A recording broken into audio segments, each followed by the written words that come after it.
Ayusin ko muna yung hair ko. Bago tayo. Yan. Hello everyone! Welcome back to another vlog. And in today's video, maghahatid muna kami kay Dara kasi may pupuntahan siya. And paglabas nitong sasakyan, meron akong gagawin ngayon pagbalik ng bahay. Etong mga nakikita nyo na to, hindi na siya maganda. Well, ang mga laman niya is succulents. Hindi ko alam kung makikita nyo, pero puro succulents pa rin po yan. Yung iba, damo na lang yung sa baba. And eto ay, ko siya, babaguhin ko ng plants. Since, alam nyo naman, napakadami nating mga photos. Ayan, napakadami natin mga pinropagate na photos. Yan po ay, kaya hindi ko pinamimigay kasi ilalagay ko siya dito sa wall. Ayan, lalagyan ko siya. Actually, ang bala kong ilagay dyan is yung mga nandun sa harapan para sanay na siya sa init, sanay na sa araw or nakabilad na siya dyan sa araw. And dito kasi guys, bumibilad din siya sa araw hanggang mga 10:30, 11 o'clock ng umaga. So, pagkatapos nun, ganyan na yung itsura niya, malilim na kasi may net. Ayun pa yung iba. Ayan, lilipatan ko ulit ng ibang plants yan or dadagdagan yung bushy na or makapal na kasi hindi pantay-pantay yung kapal nila. Ayan o. Pag uwi natin, magtatanim na ako. So, i-open ko lang yung yung gate.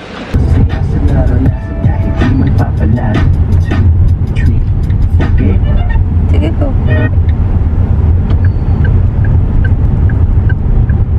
Saan yun? Unahan pa ata eh. Dito ba? Ayan. Dito nga. Arena ba yan? Ay, ayun. Turn right. Ano? Ay, Jesus is Lord, Dara. BMS, oh. Oh, sige, sige. Nasaan yung BMS? Hindi. Ano? Paano ba tayo? Oo, sige. Ayan na, mga klase niya na. Ay, mga kaklase niya na. Hindi mo makalasi. Eh, ba't kilala ka? Ay, popular ako eh. Oh, wow. Nasa ba yung mga classmate mo? Andun na. Mag-chat ka pag nakapasok ka, nakasama na sila ha. Pasok na tayo. Pwede ba pumasok? Oh, dun Sige, go Han. Left side po, left. Thank you. Left side. Ahon. Ano ahon? Kabila daw.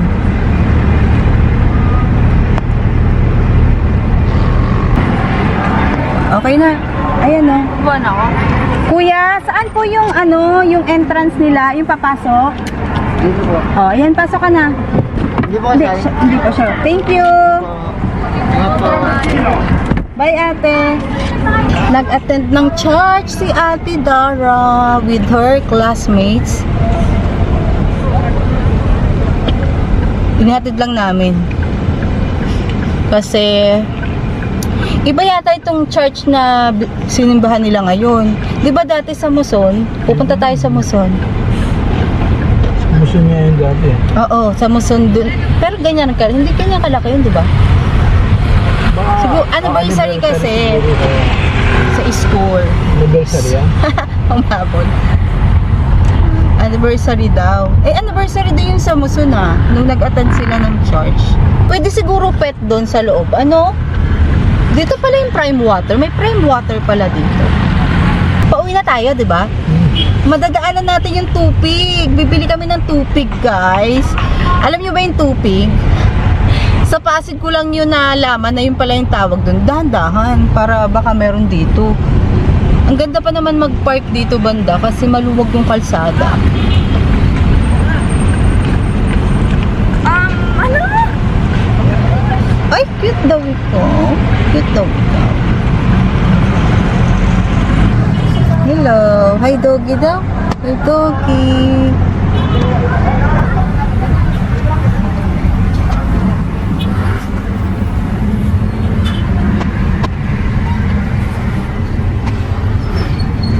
Nakabili na ako, guys. Magkaibang seller, mas magkaiba yung binilhan ko. Bibingkang Bisaya daw. Bumili ako ng isang ganyan doon sa isa. Tapos ito rin doon sa isa. Bibingkang Bisaya din daw tawag dyan. Tapos, tupig! Yan. Tignan natin doon sa isa. Ito gusto mo? Try mo. Tupig. Tupig. Ganito yung itsura niya, oh. Ganyan lang siya. Tingnan natin ha, kung alin mas masarap. Oo, konti lang yung buko nila.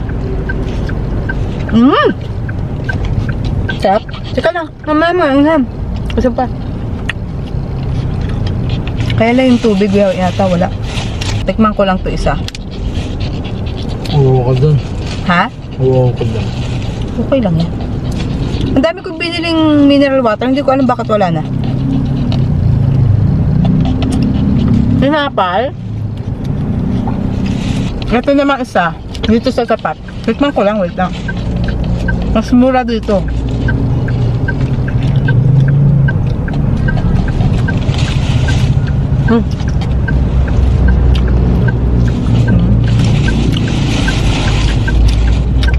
Mas mabuko dito dun sa tapat. Tikman ko rin yung kanyang bibingka. Oo, cellphone mo. Cellphone ko. Camera. Parang tinapay lang. Bibingka ang Bisaya daw tawag. Mas masarap ang tupig dito sa tapat na binilhan natin.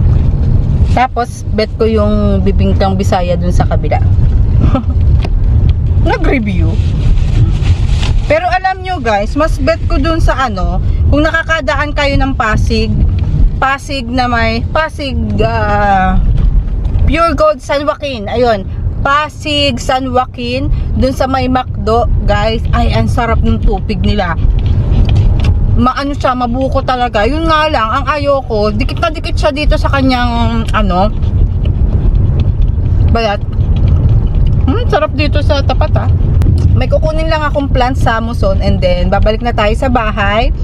Tapos mamayang mga 6 o'clock alis ulit tayo para sunduin naman ulit si Dara doon. Anniversary kasi sa church and in-invite sila. In-invite ng school. Christian school kasi yung pinapasukan niya. Kung sino lang naman gusto sumama.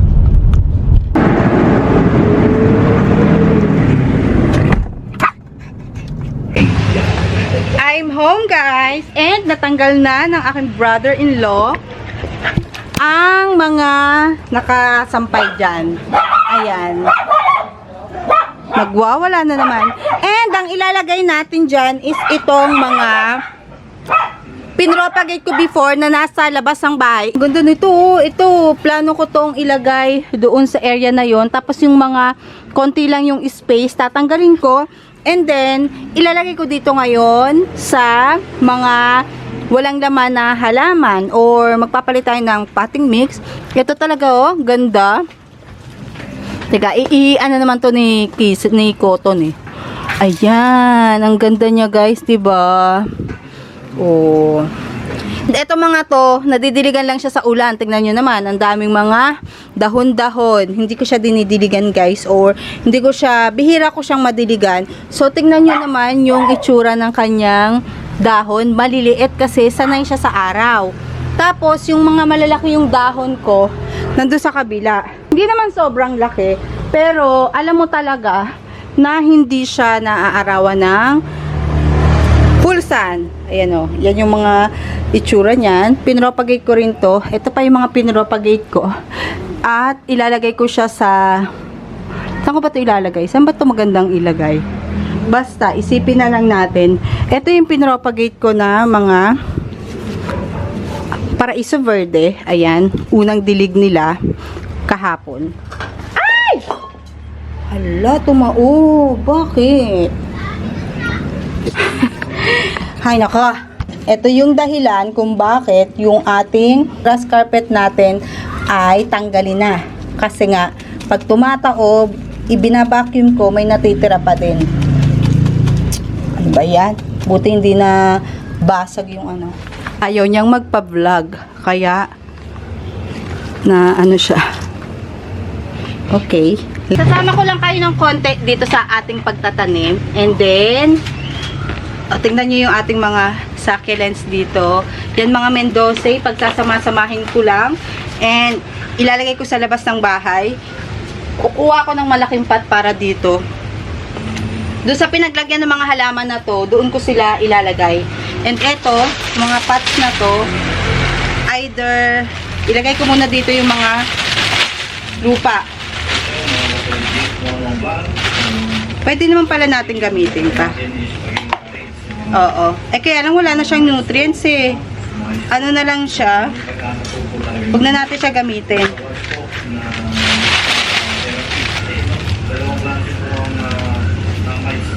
Ito kasi mga propagation natin, per leaf to. Kaya maganda siya pag kumapal. Katulad nga nitong isang to. Ayun ang kapal niya, per leaf yan.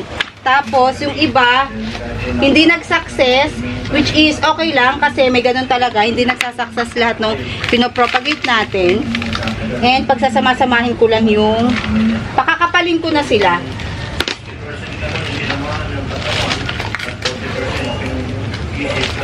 Tingnan nyo, oh.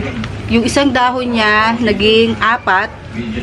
Tapos siguro yung mga mother dahon nito, o yung pinaka dahon na itinanim natin is, ano na siya, patay na.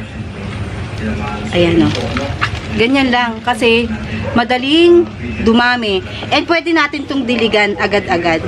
Mamaya pag alis ulit namin, pag sundo kay Dara, papadiligan ko to para wala dyan yung sasakyan.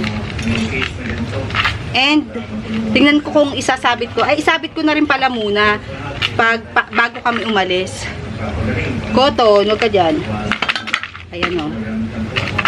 Pakapalin pa nga natin ng isa pa.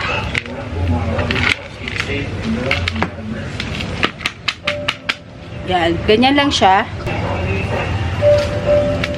Pagsasama-samahin lang natin.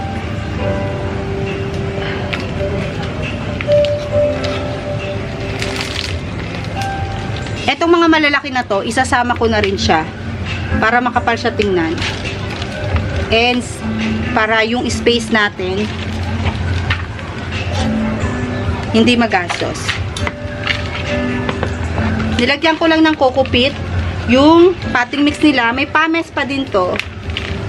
Kasi meron ako dito mga used na potting mix na iniipon.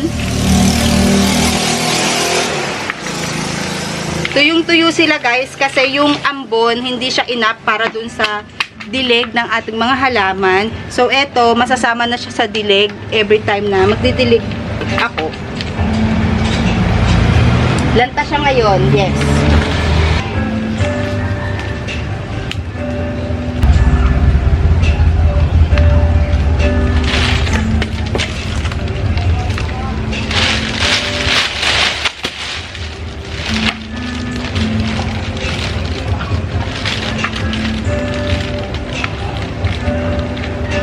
Guys, dapat nagpo-propagate din kayo ng nagpo-propagate pag marami na kayong halaman. Kasi ganito yung nangyayari or ganito yung magandang gawin pag marami na kayong halaman, pwede nyo na siyang ipang-accent kung saan-saan. Ito alam nyo, bigyan nyo lang siya ng 1 buwan, 2 buwan is makakalatan niya na yung ating buong pot. Actually, 1 buwan lang, kalat na ulit yan sa ating wall eh. More on Manjula and ano lang, Marble Queen, Snow Queen, Marble Queen, ayan yung mga pinagtatanim ko. And, mamaya ka na. Itong mga to, mamaya na to.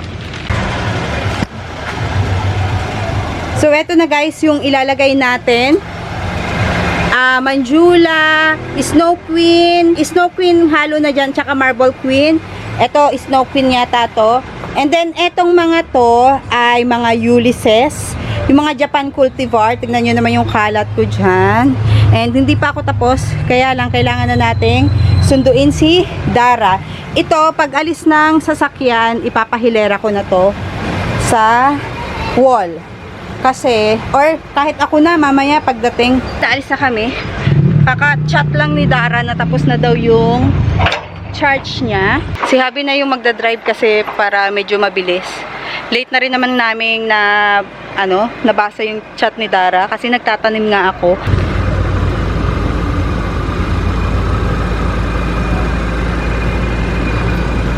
Ang laki na nung ating delisyoso. Okay. Hi ate.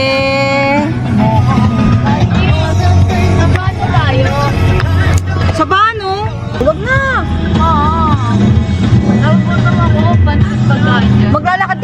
Daddy, tingnan mo, naka-short lang na boxer si daddy mo. Sabi mo, magbo-Burger King ka lang. Eto na guys, ang ating gabing pagtatrabaho dito sa garden. Ginabi na tayo sa paghahalaman. So, ayun na, pumipito na. Pinakita ko lang sa inyo, kulang pa siya ng 2 layer dito. And, okay na yan na ganyan. Manjula, Snow Queen, and Ulysses, and marble photos lang yung ilalagay ko dito para maganda siyang tingnan, para naman Christmas is maayos yung halaman natin. So ayun lang guys ang ating mga ginawa ngayon. Sana nag-enjoy kayo or sana nagustuhan nyo yung ating video for today. Thank you for watching. Bye!